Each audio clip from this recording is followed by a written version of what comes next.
Toyota presents let's explore with Yasir Hussain में chapter 2 जो कि केपी के चैप्टर है उसकी सेकंड एपिसोड शुरू हो चुकी है और हम दाखिल हो गए हैं केपी के एक और इलाके में। एक चाइनीज़ फिलोसोफर ने कहा था कि अगर आप एक अच्छे मुसाफिर हैं तो आपका कोई मंसूबा होना ज़रूरी नहीं, यानी कि कोई प्लानिंग की ज़रूरत नहीं है, जहाँ आपको रास्ता ले चले वहाँ पहुँच जाए। लेकिन मैं कोई बहुत बड़ा फलसफी तो हूँ नहीं, तो इसलिए मेरी छोटी मोटी प्लानिंग होती है और मेरा प्लान ये है कि हम डिस्ट्रिक्ट मर्दान से होते हुए, जहाँ पे एक बहुत खूबसूरत साइट है, वर्ल्ड हेरिटेज की साइट है जो कि है तख्ते बाही, वो आपको दिखाता हो जाऊं क्योंकि उसकी दुनिया में एक बहुत अहमियत है और हमारे पाकिस्तान में मौजूद है, तो आपको देखना बहुत ज़रूरी है। फिर वहाँ से होते हुए हम जाएंगे मालाकंड की तरफ और मेरा साथी है इस वक्त टोयोटा फॉर्च्यूनर GR जो कि बहुत ही स्मूथ गाड़ी है यार।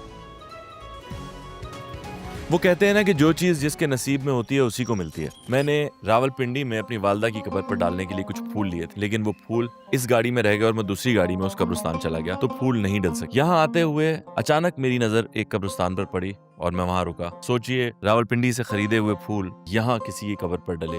मैंने फातिहा पढ़ी और अपना सफर दोबारा शुरू किया।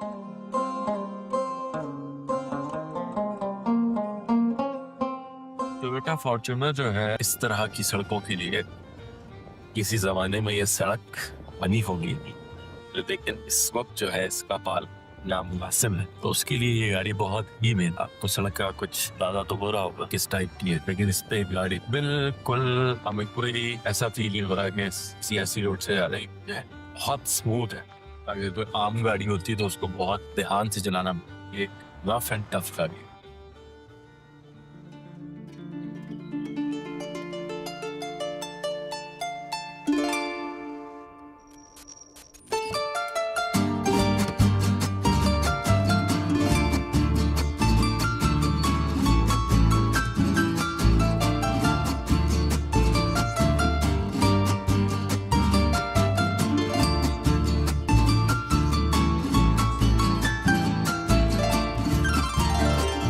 अभी हम विजिट करने के लिए जा रहे हैं। इस साइट का एंशिएंट नेम था आज से 2000 साल पहले Takht Bahi, the combination of two words. Takht mean throne, पहाड़ के ऊपर हम जगह, बही मीन वाटर स्प्रिंग। अच्छा, आज से 2000 साल पहले यहाँ पे 2 चश्मे हुआ करते थे जो बुद्धिस्ट पीपल वाटर पर्पस के लिए इस्तेमाल करते थे। और ये साइट जो है, इस साइट का हिस्ट्री का जो पीरियड है 1st century BC belong to 7th century AD। Complex of Takht Bahi जो है ये 2000 ईयर ओल्ड बुद्धिस्ट कॉम्प्लेक्स है। ये साइट आई मीन अखबई आर्कियोलॉजिकल साइट जो है ये फर्स्ट टाइम डिस्कवर हुआ है in the period of Manjeet Singh in 1836। अच्छा, यहाँ पे प्रॉपर एक्सक्यूवेशन जो है before partition of Pakistan start हुई है 1906 से 1909। The first period of excavation जो है ये ब्रिटिश आर्कियोलॉजिस्ट ने कंडक्ट किया था, आई मीन ASI डिपार्टमेंट में। ASI mean archaeological survey of India.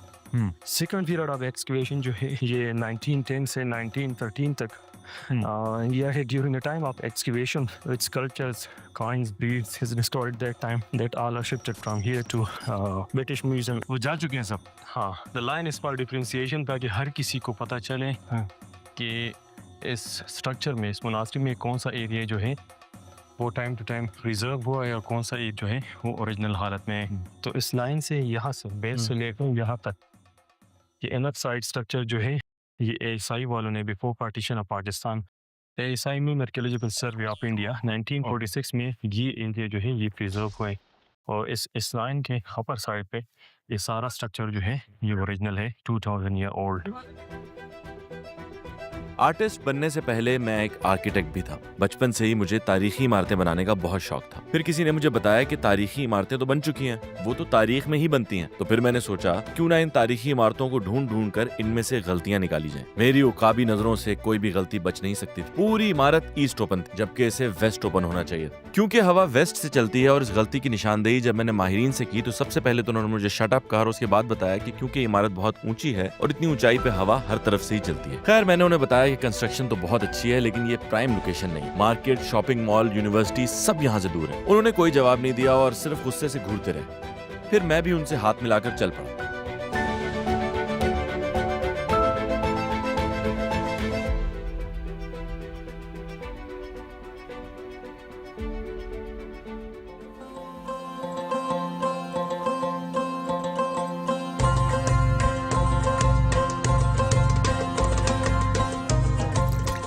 भूख लग रही थी और पेट भी था खाली। मैंने की जुगाली और हरी मिर्च खा ली। तौबा तौबा तौबा, मैंने हरी मिर्च खा ली और दिन में तारे दिखाई देने लगे। इसीलिए फौरन सनग्लासेस पहन लिए ताकि दिन में दिखने वाले तारों पर रिसर्च कर सकूं।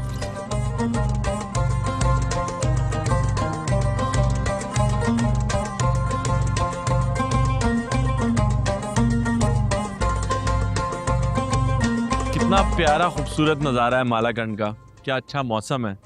लेकिन एक चीज़ जो हम करते हैं, पकोड़े समोसों के बकाया जात, कोई कोल्ड ड्रिंक, उधर भी 10 चीज़ें गिरी हुई हैं, दिखाएं ज़रा उधर। यार ये देखें, इतनी खूबसूरत ज़मीन दी है हमें अल्लाह ने, क्या करते हैं हम।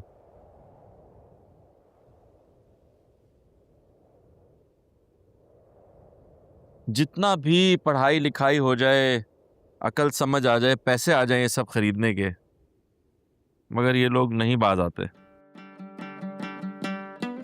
एक रिसर्चर के मुताबिक जब भी पहाड़ों में घूमने फिरने जाएं तो वहां प्लास्टिक या थर्मोपोल से बनी हुई चीजें नहीं लेके जानी चाहिए, क्योंकि इन इलाकों में प्लास्टिक और थर्मोपोल का रिसाइकल होना आसान नहीं और उनको ठिकाने लगाना तो और भी मुश्किल है। माहौल और एनवायरनमेंट से मोहब्बत करें, ये हमारे लिए अल्लाह का तोहफा है।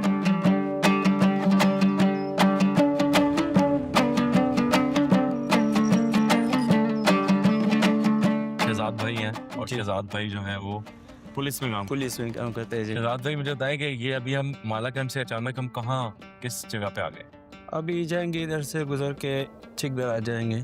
चिकदरा जाएंगे। चिकदर अंदर से मोटा भी शो है ना। हाँ? अभी हम बटखेला पे जी। बटखेला। जी जी। और ये जो क्या नाम है बाजार आप बता रहे थे बटखेला का थोड़ा? तो ये बटखेला का बाजार है, ये एशिया में मशहूर बड़ा बाजार है ना सबसे। एशिया का सबसे बड़ा बाजार। बिल्कुल जी। ऐसे लंबाई में सबसे बड़ा? लंबाई में बोल। तो ये इतनी खूबसूरत जगह पे आप रहते हैं, आप बटखेला में रहते हैं? जी सर। हम तो आप तो यहाँ से मेरे ख्याल में 1 घंटा दूर है।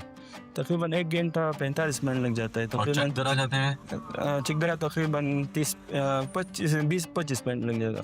तो आप तो बस बाइक निकालते हैं और बहुत खूबसूरती में चले जाते हैं। हाँ बिल्कुल जी। तो आप लोगों को तो कोई डिप्रेशन, कोई एंजाइटी, ये तो चीज़ें होती नहीं होंगी? नहीं, कुछ भी नहीं है, वो माशाल्लाह बहुत साफ सुथरा माहौल है, खूबसूरत सा। हाँ, तो अगर किसी के पास ऐसी गाड़ी हो फॉर्च्यूनर, जी जी, तो उसको तो क्या चाहिए, क्या करे हो?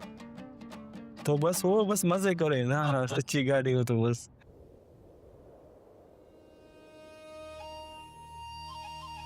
टोयोटा फॉर्च्यूनर के 4x4 होने का एक फायदा ये भी है कि गाड़ी कच्चे में उतारते हुए बिल्कुल डर नहीं लगता। दरिया किनारे रात गुजारने का एक अच्छा स्पॉट नजर आया तो गाड़ी भी वहीं उतार ली।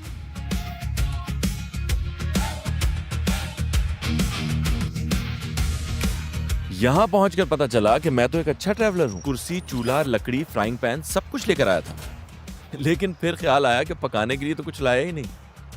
लेकिन फिर हाथ में पकड़ी फिशिंग रॉड ने झटका खाया और मेरा दिल भी ललचाया, क्योंकि एक शिकार कांटे में फंसा था।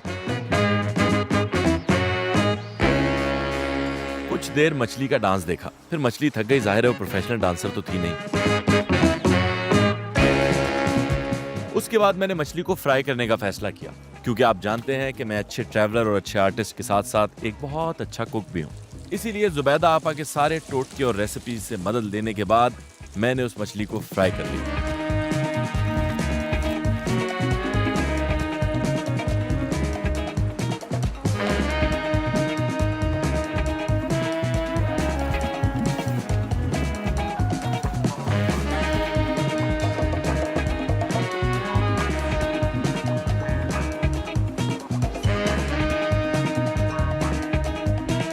फिर अपने ही हाथ से बनाया हुआ ये लजीज डिनर ट्राई किया। हिसाब लगाया कि कल चतराल जाने के लिए कितना सफर करना पड़ा। क्योंकि चतराल का सफर बहुत ज्यादा था तो मैंने सोने का फैसला किया। कल आपको लेके चलूंगा चतराल। तब तक रखिए अपना ख्याल और दिल में ना आने दें ऐसा कोई भी ख्याल जिससे हो आपको किसी किस्म का कोई मलाल। वाह, ये तो सोते सोते शायरी हो गई।